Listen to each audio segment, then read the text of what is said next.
করে। তো এই জন্য আমরা যখন খাবারের চিন্তা বেশি বেশি করি, বারবার চিন্তা করি খাবারের, তখন আমার ক্ষুধা লাগে। এটাকে বলে মনের ক্ষুধা বলতে পারেন, অভ্যাসের ক্ষুধা আছে একটা বলতে পারেন, খাবার দেখলে ক্ষুধা লাগে, চোখের ক্ষুধা বলতে পারেন।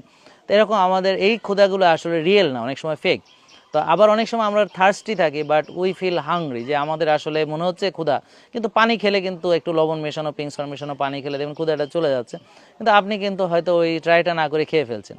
তো এভাবে কিন্তু আমরা আরেকটা বিষয় সবচেয়ে গুরুত্বপূর্ণ, যে খাবারগুলো আমরা খাচ্ছি সেখানে যদি পর্যাপ্ত ফাইবার না থাকে এবং সেখানে যদি কোয়ালিটি নিউট্রিয়েন্টগুলো অনুপস্থিত থাকে, তো আমরা যে প্রসেসড ফুড, আল্ট্রা প্রসেসড ফুডগুলো খাই সেখানে না থাকে ভালো ফাইবার, না থাকে এখানে কোনো ভালো পুষ্টি।